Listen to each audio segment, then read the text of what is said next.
mandat del poble que Catalunya esdevingui un estat independent en forma de república.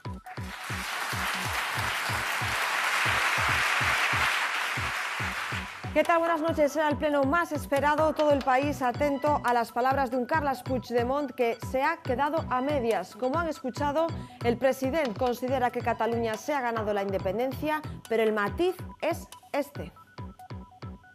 Proposem que el Parlament suspengui els efectes de la declaració d'independència per tal que en les properes setmanes emprenguem un diàleg sense el qual no és possible arribar a una solució acordada. Carles Puigdemont declaraba así la independencia de Cataluña, pero a la vez pide al Parlamento que la suspenda para abrir un proceso de diálogo, algo que no ha contentado a sus socios de la CUP. El pleno se retrasaba una hora precisamente por la falta de apoyo de esa formación. El PDeCAT habría aceptado esta opción más moderada, pero la CUP quería una declaración efectiva. Hablan ya de traición inadmisible.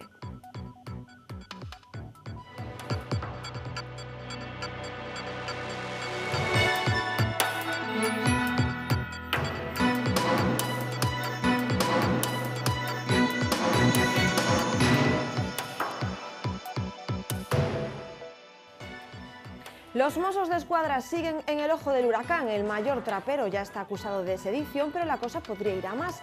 La Guardia Civil acusa al cuerpo policial catalán de inacción el 1 de octubre al no haber desalojado los colegios y también de proteger en el proceso a miembros del Gobierno.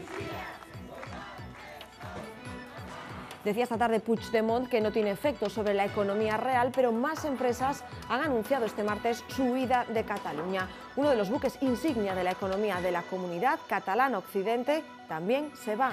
Traslada su domicilio social a Madrid. Cataluña ya estaría fuera del IBEX. La suma de todas las compañías que han dicho adiós y las que están tentadas a hacerlo equivale a cerca del 50% del Producto Interior Bruto catalán. El fantasma del corralito suena cada vez con más fuerza. Los bancos ya están abriendo cuentas espejo. Es una posibilidad, una amenaza, una situación de riesgo, pero no es una posibilidad real ahora mismo. Sí se están produciendo, como decíamos antes, la apertura de cuentas en otras entidades financieras en comunidades autónomas limítrofes de Cataluña. Un hombre de 68 años fallecía este martes en un accidente de tractor en el municipio coruñés de Cesuras. Hoy nos subimos precisamente a uno de estos vehículos en la montaña de Lugo. ¿Qué medidas de precaución hay que tomar? ¿Cuáles son las situaciones más complicadas? ¿Y si los vehículos llevan carga? Medidas de seguridad y pericia al volante son claves a la hora de evitar sustos. Son las llamas arrasando el Parque Natural Baixa Limia en el concello de Lobios, en Ourense. Al menos 3 focos se mantienen activos en la misma parroquia, en Río do Caldo. Unos incendios que han calcinado ya más de 400 hectáreas. Hoy mismo se decretaba el ingreso en prisión sin fianza para el brigadista de 21 años detenido por provocar incendios en esa comarca. El arrestado asumió al menos 3 de esos fuegos. Otra ballena azul vuelve a asomarse por aguas de nuestro litoral. El ejemplar fue avistado este lunes a 6 millas de Corrubedo por el Grupo de Investigación Marina ubicada en Ogrove. Junto al gigante azul también nadaban otras 5 ballenas comunes y un grupo de delfines. Esta es la tercera ballena azul que aparece por el litoral de Galicia en las últimas semanas tras las vistas en Ons y en la Ría de Muros.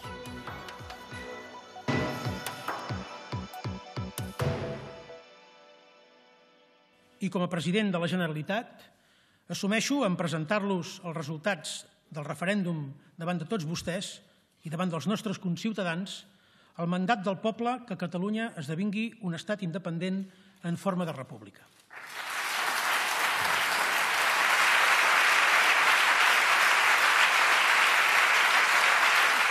Proposem que el Parlament suspengui els efectes de la declaració d'independència per tal que en les properes setmanes emprenguem un diàleg sense el qual no és possible arribar a una solució acordada. Este es el resumen de la esperada comparecencia de Carles Puigdemont en el Parlamento de Cataluña. Declaraba la independencia, pero a su vez que la Cámara la suspenda para iniciar un proceso de diálogo. Un Carles Puigdemont que se reafirmaba en los resultados del referéndum ilegal y que también se dirigía en castellano a toda la población. Ahora quiero dirigirme a los ciudadanos del conjunto del Estado español que siguen con preocupación lo que ocurre en Cataluña. No somos unos delincuentes, no somos unos locos, no somos unos golpistas, no somos unos abducidos. Somos gente normal que pide poder votar y que ha estado dispuesta a todo el diálogo que fuera necesario para realizarlo de manera acordada. No tenemos nada contra España y los españoles. Al contrario, nos queremos reentender mejor y ese es el deseo mayoritario que existe en Cataluña, porque hoy, desde hace ya muchos años, la relación no funciona. Y este era el momento en el que Carles Puigdemont dejaba el estrado y se dirigía a su sitio. Todos los diputados de Junts pel Sí en pie y aplaudiendo. No hicieron lo mismo los miembros de la CUP. Ni se levantaron ni aprobaron el discurso del presidente. Un silencio que evidencia la división que hay ahora mismo con sus socios de gobierno y aliados en ese proceso de secesión. Moltes gràcies, president. A continuación, desde la CUP, decepción absoluta. No aplaudieron la comparecencia de Carles Puigdemont y es que la sesión se retrasaba precisamente porque la CUP quería una declaración de independencia pero efectiva. Esto es lo que decía Anna Gabriel, traición inadmisible. Creiem que avui tocava exactament fer això, proclamar solemnement la República Catalana i potser hem perdut una ocasió i diem potser perquè creiem que l'únic instrument eficaç dels drets civils i polítics d'aquest país és la República Catalana. La CUP se quejaba de no haber proclamado la República. Desde otros partidos dudaban de qué es lo que había hecho en realidad Puigdemont. I en aquesta hora greu, president, li demano la responsabilitat de dir que aquest Parlament no ha declarat la independència.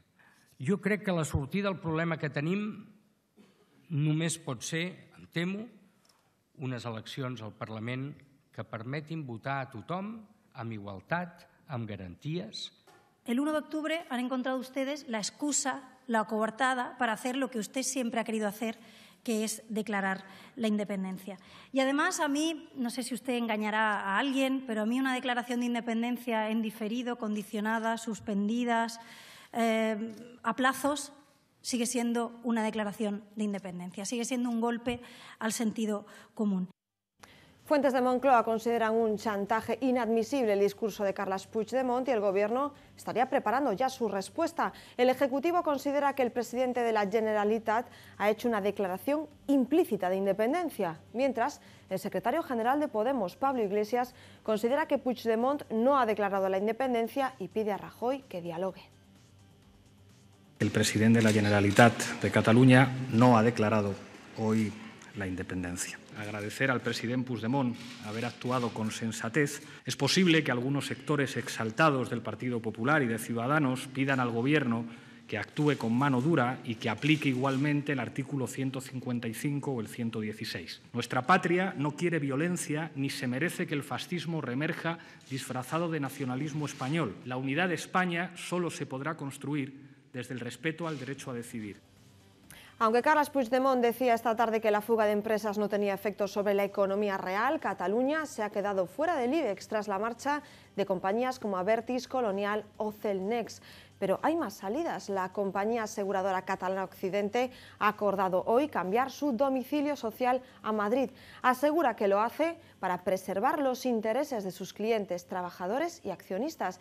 Se trata de una empresa con 150 años de historia, presente en 50 países. Otras empresas como el Grupo Planeta, la farmacéutica Grifols o las bodegueras Freixenet y Codorniu estaban muy pendientes de cómo ha evolucionado la situación política. Esta misma tarde, el Gobierno de la Generalitat denuncia presiones del Estado para forzar estos movimientos. Una Cataluña fuera de España supone también quedar al margen de la Unión Europea y del euro. El fantasma del corralito suena con más fuerza. Los bancos catalanes, además de cambios de sede fiscal, están ofreciendo cuentas espejo en comunidades limítrofes a sus clientes.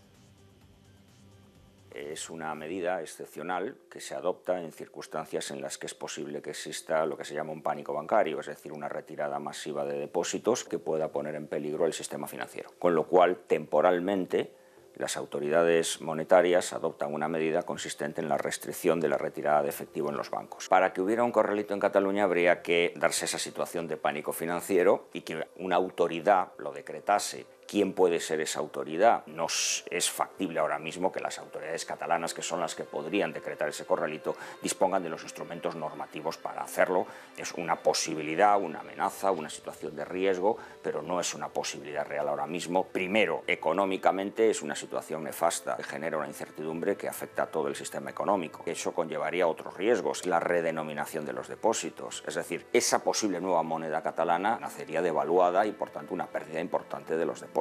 Una vez que se ha decretado, las únicas medidas son de tipo jurídico, muy poco margen de actuación. Sí se están produciendo, como decíamos antes, la apertura de cuentas en otras entidades financieras en comunidades autónomas limítrofes de Cataluña. Muchas veces por el propio cliente y muchas veces por la propia entidad financiera que ofrece a los clientes, para darles confianza, lo que se está conociendo como una cuenta espejo. Eso es una medida que se está haciendo en la actualidad.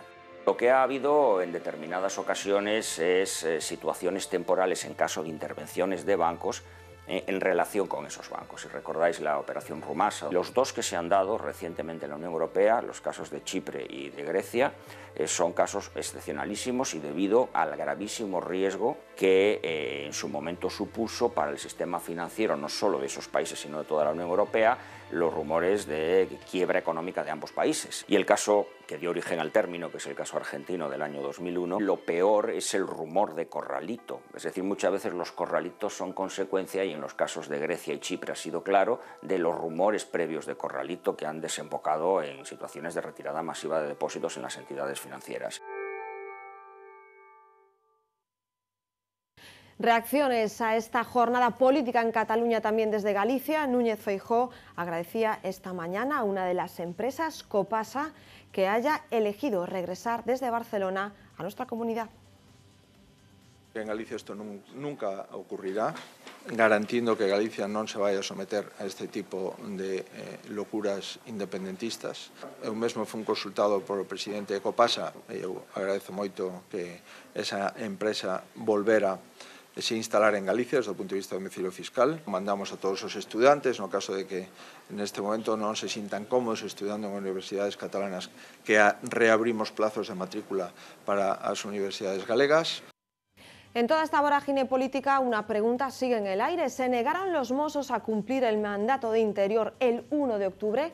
¿Colaboraron para que muchas personas siguiesen ocupando los colegios electorales? La Guardia Civil les señala ahora por inacción flagrante, en concreto al mayor de los Mossos, a Josep Lluís Trapero. ¿Por qué entrin? No. Es uno de los vídeos en los que se apoya el informe de la Guardia Civil que señala a los Mossos por su actitud pasiva en la votación del 1 de octubre. El atestado habla literalmente de una inacción flagrante, debiendo ser las fuerzas de seguridad del Estado las que tuvieron que actuar para evitar el referéndum, pero sin poder disponer de efectivos suficientes para abarcar todo el territorio catalán. Conclusiones que la Fiscalía está analizando mientras decide si pide o no cárcel para el mayor Trapero, acusado de sedición por los disturbios del 20 de septiembre, y a quien se le achaca no solo el incumplir días después la orden de cerrar los colegios, sino el ir más allá, porque su labor, sigue el informe, llegaba incluso a obstaculizar la actuación de las otras policías. Todo apoyado en material audiovisual como este otro vídeo en el que vemos a los Mossos enfrentándose directamente a la Guardia Civil. El informe habla de más de 40 actuaciones en colegios sin apoyo de la Policía Autonómica, cuya forma de actuar respondía, según la Guardia Civil, no a conductas aisladas, sino a instrucciones de la cadena de mando. Además, se analizan pinchazos telefónicos para llegar a determinar que durante meses los Mossos habrían estado prestando protección a las personas implicadas en el referéndum. Además, la Guardia Civil ha puesto el ojo sobre los dos colectivos que se han convertido en el motor del desafío secesionista. Este cuerpo policial pide a la Audiencia Nacional que bloquee las cuentas de ANC, Asamblea Nacional Catalana y Òmnium Cultural. Solicitan que se facilite además toda la información y datos bancarios de estas asociaciones. Les recordamos que sus presidentes Jordi Cuixart y Jordi Sánchez están siendo investigados, al igual que Trapero, por un delito de sedición.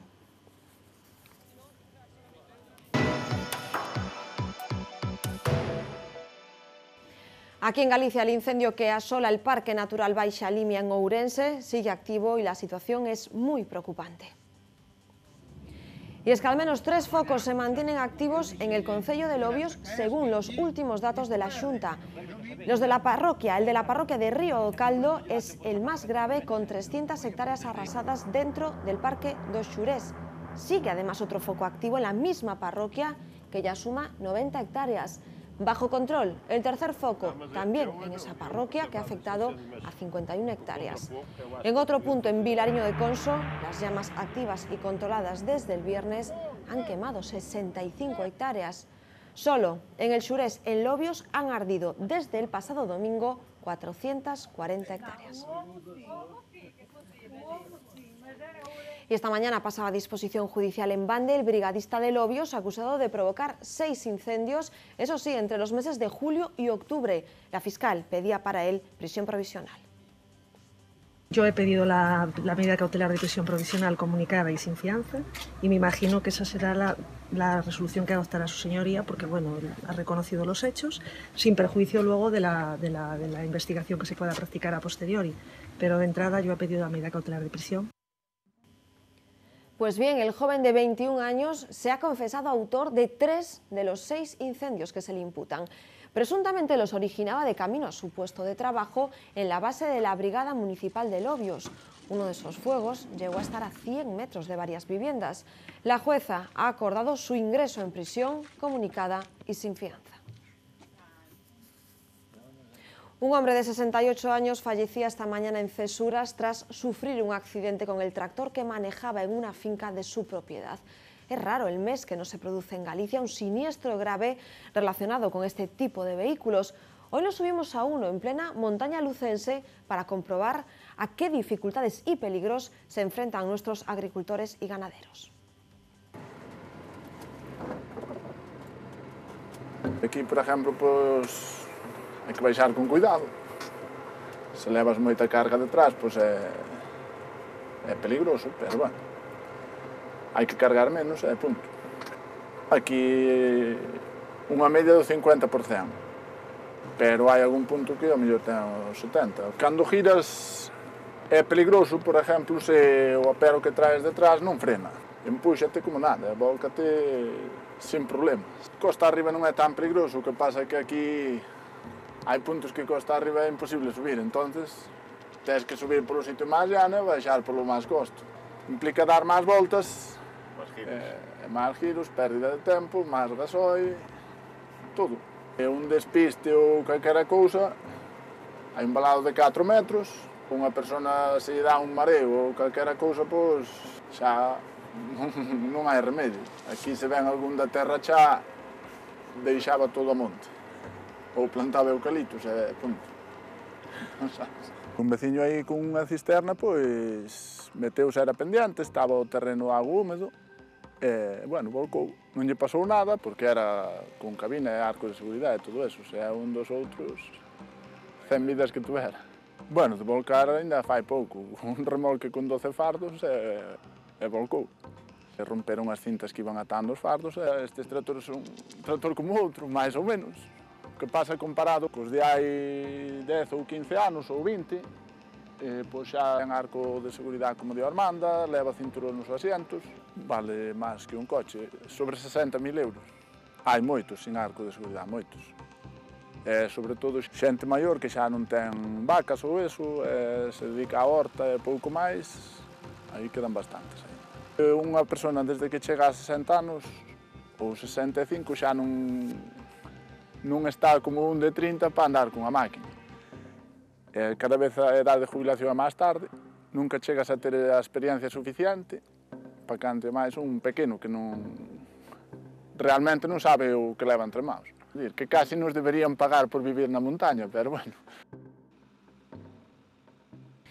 Aunque Lugo esté en plenas fiestas de San Froilán, no todo vale, o eso es lo que ha debido de pensar la Xunta de Galicia al ver esta imagen. De la forma que ven, se han colocado el alumbrado de las fiestas. La Administración gallega le ha pedido explicaciones al Concello de Lugo, ya que se ha taladrado la muralla para colocar los anclajes que sujetan las luces. La queja llega por parte de UPyD en Lugo y también por parte de la empresa de mantenimiento del monumento. Siguen pendientes ahora del informe del Concello. En España se detectan unos 4.500 casos nuevos al año, en su mayoría de jóvenes, aunque más del 10% de la población escuchará alguna voz en su vida cuando no habla nadie. Los primeros episodios psicóticos suelen aparecer en la franja de edad entre los 14 y los 30 años. Hoy se celebra el Día de la Salud Mental.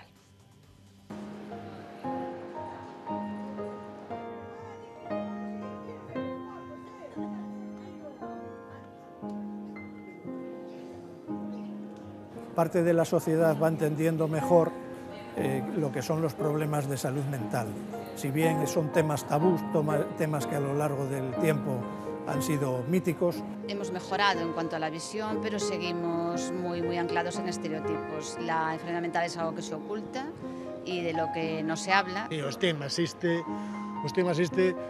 fruto do descoñecemento. A partir del conocimiento pues, se genera más tolerancia y más comprensión. Las necesidades en cuanto a salud mental son enormes. Baste hablar del número de personas que padecen una depresión y que no se les puede atender o no se está atendiendo de una manera pues, lo suficientemente intensa como se debiera. Por ejemplo, creemos que debería de haber atención psicológica en los centros de atención primaria y todavía no hemos llegado a este punto. Hai diferencias con outras discapacidades que chaman moito a atención. Simplemente a dotación económica que se lle dá os recursos de saúde mental é moi inferior ao que se lle dá a discapacidade de outros tipos, non? Una vez que las personas con problemas de salud mental salen del hospital, era necesario el incrementar la red de atención. O lema do día de hoxe é fundamental, é dicir, o traballo é unha ferramenta de integración decisiva, ¿no?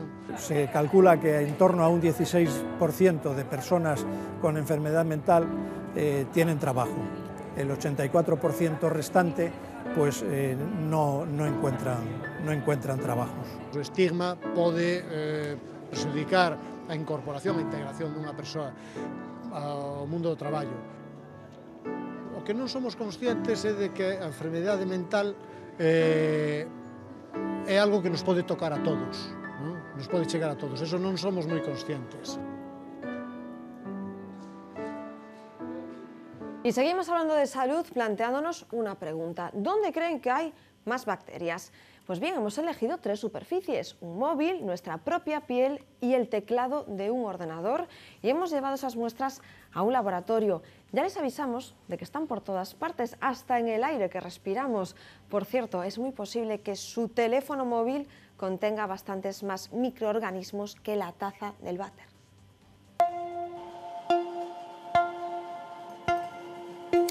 O que imos facer é pasar un hisopo, que é esa variña co algodonciño na punta, pola superficie do teléfono e despois ese o pasaremos pola superficie da placa no medio de cultivo para que crezan os microorganismos, sempre traballando con mechero para que non se contaminen con outras cousas que non queramos. Isto é habitual no laboratorio de microbiología. Nun cristal sempre se van a estar colonizado por menos bacterias que os de teclado, que tiñan máis recovecos por onde se podía.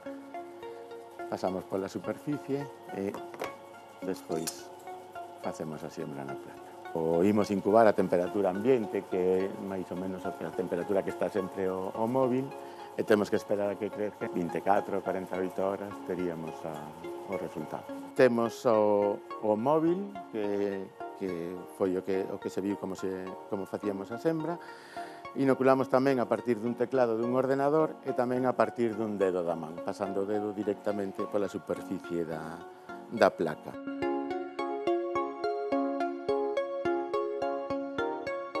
Donde hai máis crecemento é cando pasamos o dedo, vale? Eso, bueno, pues nos indica un pouco a cantidad de bacterias que viven sobre nós tamén. Probablemente todas estas sean bacterias que forman parte da microbiota normal da pel. verdad eso de que se encontran máis microorganismos, bueno, veremos agora nun teléfono móvil que na taza dun váter, é un pouco chocante, non?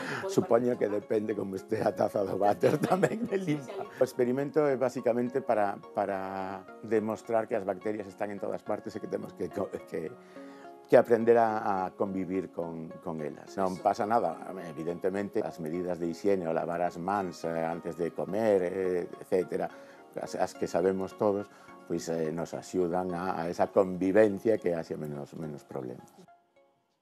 Marisa puede decir que sabe lo que es la angustia. Esta laxense, emigrada a Inglaterra, tuvo que vivir cómo dos de sus hijos combatieron en la guerra de Irak al mismo tiempo. Sucedía en el año 1990, pero ella guarda aún a día de hoy como un tesoro materiales de aquel momento. Se lo ha contado así a La Voz.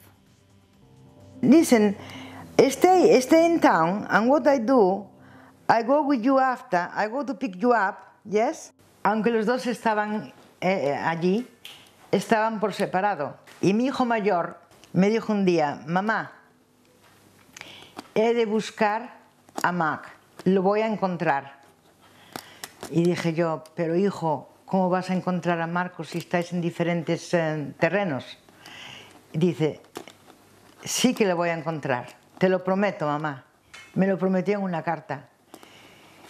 Y cuando iba con el camión por el desierto, llevaba escrito en el camión, si alguien conoce a Mac, y daba el apellido también, decirle que soy su hermano Charles y que quiero verlo.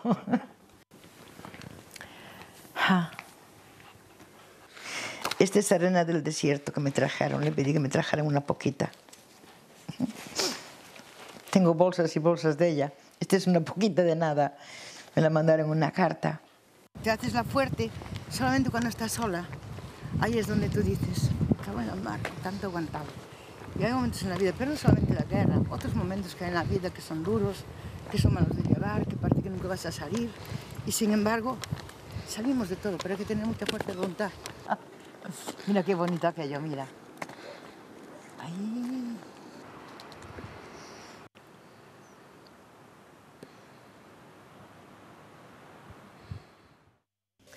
Lo podíamos leer hoy en La Voz de Galicia, los desahucios repuntan en Vigo, en concreto un 8%. Hoy mismo un matrimonio conseguía paralizar el desahucio de su piso de alquiler. La administración no comunicó al juez su situación de vulnerabilidad.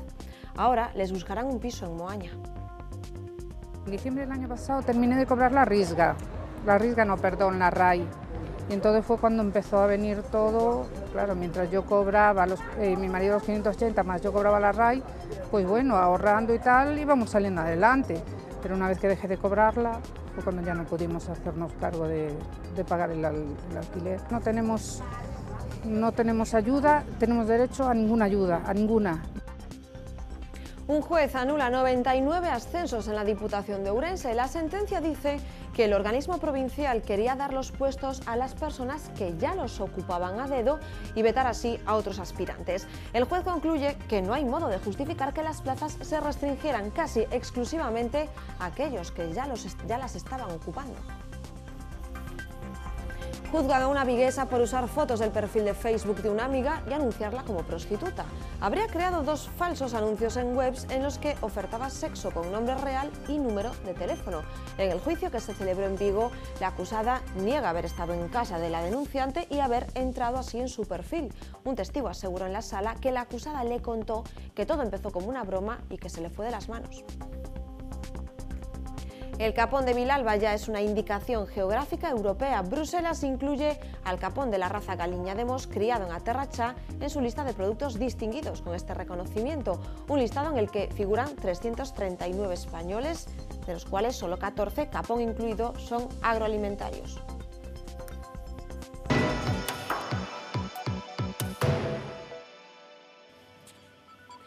Seguimos acumulando días de sol en Galicia y seguimos acumulando también pérdidas de agua en nuestros embalses. Los de las cuencas Miño, Sil y Galicia Costa están al 46% de su capacidad, tras haber perdido otros 40 hectómetros cúbicos con respecto a la semana pasada. Todos los valores se encuentran significativamente por debajo de los datos de hace un año y de la media de los últimos 10.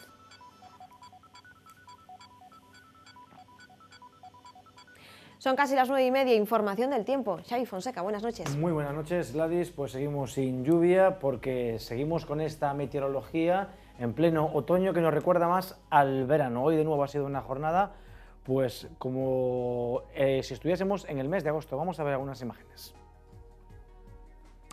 Eso sí, ya lo habrán notado, durante las primeras horas de la mañana ha hecho mucho frío. Hoy de nuevo se han registrado mínimas negativas de hasta 4 grados bajo cero e incluso también algunas heladas en las zonas del interior. Pero con el paso de las horas el cielo sin una sola nube ha permitido que los termómetros hayan subido de nuevo de forma muy notable. Este martes incluso han sido más altas que ayer. El valor más elevado ha superado, atención, los 34 grados. Esto quiere decir que hoy la oscilación térmica entre la mínima más baja y la máxima más alta aquí en Galicia ha rozado los 40 grados.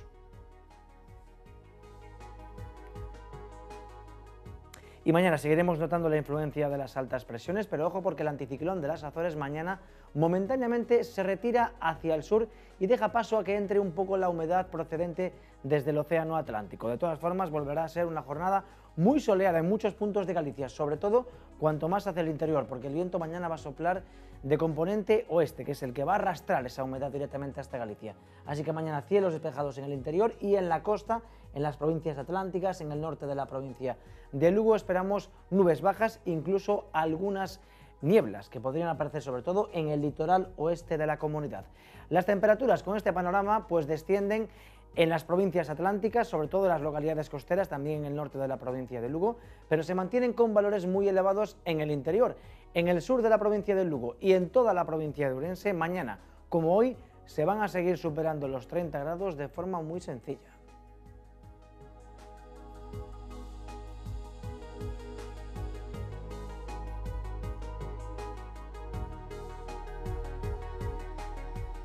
Y hoy en Historias del Tiempo explicamos cómo el suelo gallego, el tipo de suelo gallego, agrava los efectos de la sequía.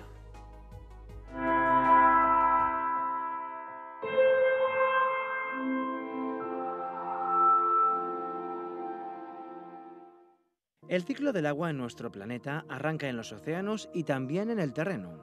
Una parte se evapora por la acción del sol y otra la extraen las plantas por transpiración. Cuando se encuentra con condiciones favorables, el vapor de agua condensa y forma nubes que precipitan. Después, el agua vuelve al terreno cuando se infiltra y si no, se mueve como escorrentía superficial y acaba siendo recolectada por la red de ríos, que terminan devolviéndola al mar.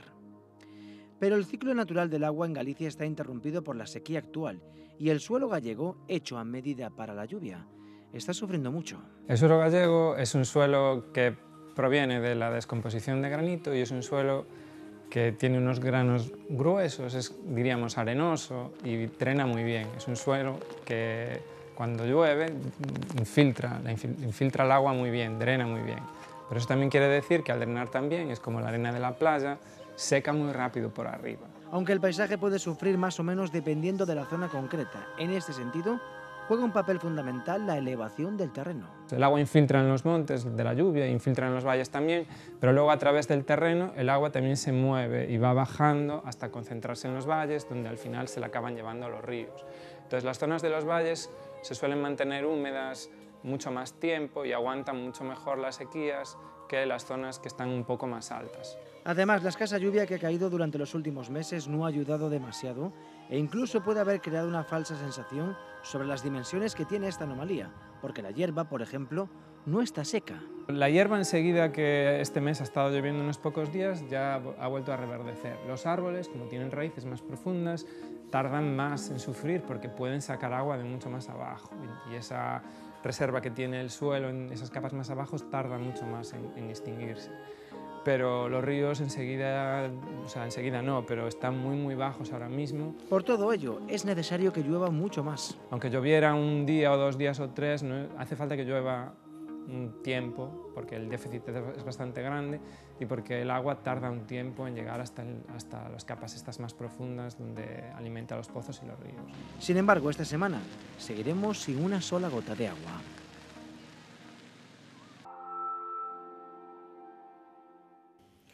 Parece que les gustan nuestras aguas. En apenas unas semanas en Galicia ya sumamos 3 avistamientos de ballenas azules. La última se ha paseado por nuestro litoral ayer mismo muy cerca de Corrubedo. Su tránsito ha sido así inmortalizado por los científicos del Grupo de Investigación de Ogrove. El ejemplar iba acompañado de otras 5 ballenas comunes y de unos delfines. Es el tercer gigante azul que vemos en un mes, después de los divisados en la ría de Muros y también en Ons.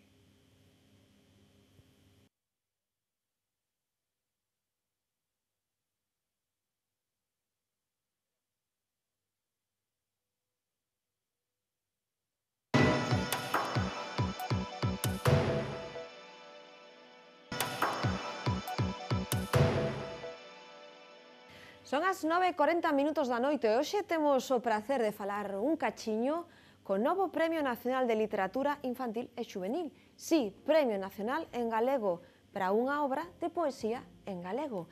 Que debe ter unha obra para que os nenos acollan con moitas ganas. É máis difícil no caso da poesía. Pois imos yo preguntar a este flamante premiado, un home cunha gran traxectoria nas letras, agora recoñecido por esta obra, Poemar o mar. Imos cara a Vigo. Antonio García Teijeiro, que tal? Moi boas noites. Hola, boas noites. Pois nada, moi feliz, encantado de estar aquí e compartir con vos este tempo. Grazas a ti, Antonio, sobre todo, queríache dicir que escoitámoste nos medios de comunicación, tanto nos xornais como nas radios estes días, e desprendes unha emoción. Claro, entendo que un premio nacional non é calquera recoñecemento, non? Pois a verdade é que non, e sobre todo se non espera.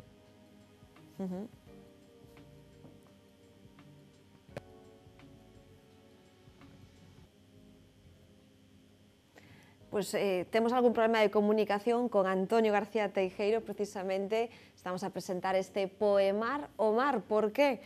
Pois porque foi recoñecido como Premio Nacional de Literatura Infantil e Xuvenil, un libro fermoso para chegarlle a poesía aos máis novos, aqueles que lles costa ou non lles debería custar tanto ler a través de textos sinxelos con moitísimo sentimento e tamén con estas ilustracións. Mentras recuperamos a Antonio, que deixamos este Premio Nacional de Literatura Infantil, que deixamos directamente colgado en Vigo, imos contarlles outra historia, porque precisamente os máis pequenos foron quenes crearon o museo que lles imos presentar a continuación. Hoxe un organismo provincial, pero comezou sendo o traballo ilusionado dos alumnos do Francisco Rivera Casas.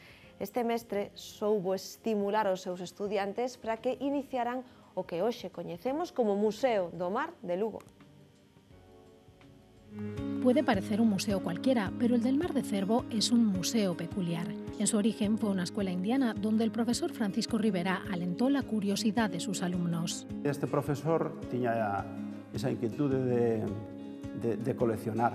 Entonces, pues aos nenos dicen, no, pues trae de cousas que hai na casa que son dos mariñeiros, que a mellor non lles fai falta, ir á praia, trae de cunchas, traíamos as algas, poñíamolas, preparámonos, secábamos e temos unha colección, aínda está aí. Unos alumnos que ya adultos decidieron apostar por un museo que sentían suyo. Traíamos as vitrinas, amañábamolas, tapizámolas, puxámosles luces, oye, hai que restaurar un barco, levábano para a súa casa, restaurábano, unha pezas, hai que limpiar unhas pezas. Este veu dun barco, tamén dun patrón dun barco, no que anduvo, e nos trouxo este regalo. Fue tal el éxito que, desbordados, en 1994 consiguieron que la Diputación de Lugo se hiciese cargo del museo. Hoy, además de colaborativo, es uno de los más accesibles de Galicia. Si vos fijades, están colocadas as vitrinas de forma tal que a persona que ven en cadeira de rodas teno adecuado, axeitado a súa visión. Na entrada temos información en braille, tamén para persoas cegas, pictogramas para autistas, o que son as follas de sala en linguaxe accesible, en tamaño grande. En cada unha das salas foise pensando tamén para as persoas con discapacidade visual e demais, en ir deixando unha serie de elementos que se pudesen tocar. Non se deixan tocar a todo o mundo, pero se as persoas con dificultades visuales pois poden ver, por exemplo, como aquí que temos diferentes tipos de redes, non? Que as redes, pois eso, son de diferentes materiais, equipón mandíbula de tiburón, porque a peza que tes aquí máis enfrente de ti é a mandíbula de tiburón, e xa posarías a tocarlle aquí os dentes, as varias filas de dentes que ten aquí esta mandíbula, e os filados que están, o puntiagudos que son, bueno, tocar esta maravilla, isto xa é unha auténtica gozada, Esa accesibilidade fixose tal que unha persona como a min, que son unha persona que non ven, é a que está ejercendo neste museo a función de vigilante guía. Aquí, los secretos del mar son para todos. Agora sí imos voltar a Vigo porque deixamos directamente colgado o Premio Nacional de Literatura Infantil e Xuvenil, o autor de Poemar o Mar, Antonio García Teijeiro. De novo, dicíache, perdoa por este corte que tivemos que facer, dicíache que estes días transmitiches moitísima emoción. Pois sí, transmitir moita emoción porque é a emoción que eu teño cando me enfronto a cousas como a miña obra, non? Eu non concibo calquera cousa que se escriba, non a concibo sen emoción. Unha das cousas que destacou ou salientou o xurado pois foi a emoción da palabra poética e eu creo que a poesía, sinceramente, sen emoción é menos poesía. Cargado de emoción, brillante lección léxica, esas criaturas. Poemar o Mar forma parte dunha triloxía en La cuna del mar, Palabras do mar, que ten o mar para ti, xa a nivel literario, pero supoño que tamén a nivel personal, non, Antonio? Claro, unha cousa sin a outra sería imposible. Eu son unha persoa que escribe a partir das súas vivencias, que son moitas. O mar para min é vida, o mar para min é maxia, o mar para min é fusión, o mar para min é un pouco todo, non? Entón utilizo o mar, que sempre tive moi preto e que ademais son moi feliz preto del, ou moi próximo a él, utilizo o mar como un todo, como un espazo onde o protagonista, que é o mar, vese pois poboado de distintas vivencias, de referencias que eu preciso, e entón procuro que todo vaya un pouco enlazado e formen un todo. Non me gustaría facer pois un catálogo de obxectos e imaxes que hai no mar, de obxectos e seres que hai no mar, non me gustaría iso. A mí o que me gusta é darlle un conxunto de emocións, un conxunto de afectos, e para que quen lea o libro se sinta pois moi preto das miñas emocións. Hai que dicir que un mar levado neste poemar o mar tamén, un mar que moitas veces non está no seu mellor momento, que estás triste, que leva a reflexión. Eso é posible para un público xuvenil, infantil xuvenil? Por suposto, non só é posible, senón que tamén que é imprescindible. Eu veño dicindo que aos nenos lles encanta a poesía. Veño dicindo tamén que para os nenos é unha sensación de higiene mental increíble. Aparte de xogar, aparte de deixarse abanear polos ritmos, polo ritmo, pola música, a parte lúdica, non? Pois é moi importante que haxa nos poemarios, en todos os meus hai sempre unha serie de poemas que admiten un par de lecturas, para que reflexionen, porque eu creo que os nenos precisan dun mediador, o mediador é esa persoa que ten que activar un pouco esa capacidade que os nenos teñen de asombro diante da palabra poética, non? Eu, pola experiencia que teño, os nenos encanta esa poesía. Claro, ti como home de educación sábelo moi ben. Cando dixes o de mediadores, claro, que eu non sei se directamente moitos mestres non se achegan á poesía, non fan deses mediadores cos cativos, por iso de que moitos dicimos nalgún momento, iso de que os cativos é imposible meterlles a poesía, xa é difícil coa prosa? Pois cando efectivamente iso dice moito, pero iso que reflicte pois é un descoñecemento enorme do valor poético. En xeral, os adultos non fomos educados na sensibilidade poética, hai medo á poesía, é como algo extraño, como algo que ademais exixe un esforzo. Por conseguinte, a xente queda na barreira, detrás da barreira, e non se dedica. Hai que romper muros, hai que rachar todo iso que impide que a poesía chegue directamente aos nenos, porque despois resulta que os adultos e os nenos disfrutan moitísimo co proxecto poético. Por conseguinte, é un traballo que eu levo, xa digo, formando incluso formadores, digo, pois un pouco para aí, non? Para que sexan capaces de despoxarse deses medos, deses prexuizos que están non só preparados, sino que no fondo despois van desfrutar tanto como os nenos ou máis.